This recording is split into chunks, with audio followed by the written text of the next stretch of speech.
RG Kar medical college ও হাসপাতালে ঘটে যাওয়া সাম্প্রতিক ঘটনাটি গোটা দেশ জুড়ে আলোড়ন সৃষ্টি করেছে।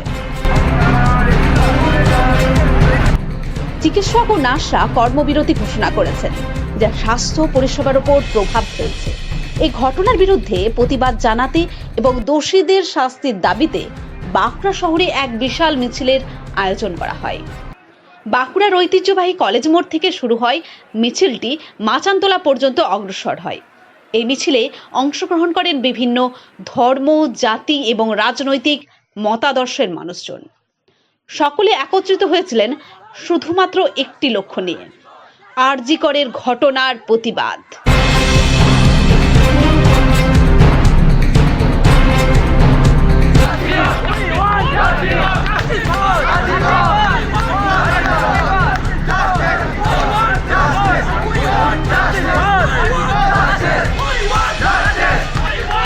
মিছিলের স্লোগানগুলি ছিল দোষীদের কঠোর শাস্তির দাবিতে উত্তাল।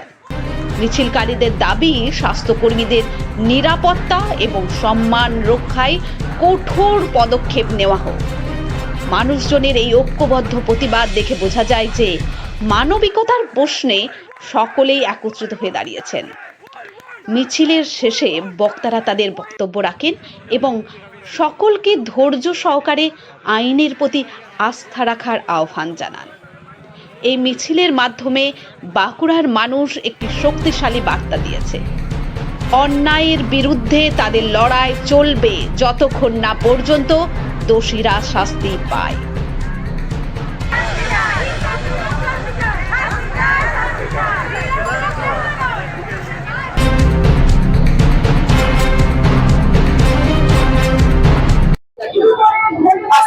পশ্চিমবঙ্গের বর্তমান যা অবস্থা, তাতে ভারতবর্ষ তথা পশ্চিমবঙ্গের মধ্যে খুব লজ্জাজনক বিষয়। দিনের পর দিন নারী ধর্ষণ, অত্যাচার, অনাচার, বেকার যুবক যুবতীদের উপর হামলা বেড়েই চলেছে।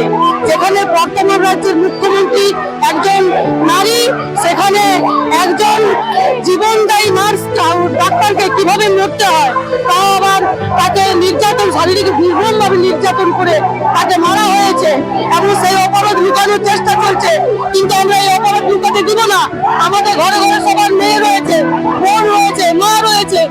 কাল আমরা যারা ভেবে বসে আছি ওনার মেয়ে হয়েছে, আমাদের কি তাতে কিছু যায় আসে না। আমাদের কাল দিন যে আমাদের মেয়ে করতে হবে না বা আমাদের মেয়ের জন্য এই সর্বনাশ আসবে না, সে কথা কে বলতে পারে, সে কথা জবাব কে দিতে পারে?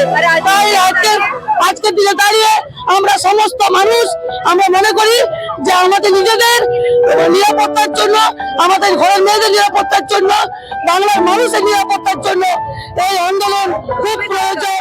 এই আন্দোলন ভীষণভাবে দরকার ছিল এবং এই আন্দোলন এই তো অত্যন্ত দুর্ভাগ্যের বিষয়। এত বড় একটা ঘটনা ঘটে গেল আরজিকর মেডিকেল কলেজের মতো এতটা প্রোটেক্টেড একটা প্রিমিয়ার ইনস্টিটিউট, সেখানে অন ডিউটি রুমে এইভাবে একজন তরুণী ডাক্তার তিনি এইভাবে গণধর্ষিতা হলেন এবং খুন হলেন ব্রুটালি। তার বিচার আগেই হওয়া উচিত ছিল, কর্তৃপক্ষেরই উচিত ছিল স্বতঃপ্রণোদিত হয়ে সেখানে মামলা রুজু করা এবং এফআইআর করা, কিন্তু সেগুলো না করে তারা ধামাচাপা দেওয়ার চেষ্টা করেছে। তারা প্রথমে সুইসাইড বলে চালানোর চেষ্টা করেছে। আমরা বিভিন্ন ডাক্তারদের পক্ষ থেকে, জুনিয়র ডাক্তারদের পক্ষ থেকে, ছাত্রদের পক্ষ থেকে যখন জাতীয় করি, তারপরে তারা সেখানে পোস্টমর্টমে পাঠায় এবং মানে ম্যাজিস্ট্রেটের সুপারভিশনে। এখন এইটুকু বেরিয়ে এসছে অন্তত যে এটা সুইসাইড নয়, মার্ডার। এখন কারা মার্ডার করেছে সেটা হয়তো একজনকে ধরে নিয়েছে, কিন্তু আমরা মনে করি যে এই ঘটনা কখনো একজনের পক্ষে করা সম্ভব নয়। এর পেছনে আরো অনেক একাধিক ব্যক্তি এখানে যুক্ত আছে, তাদের মূল যারা অভিযুক্ত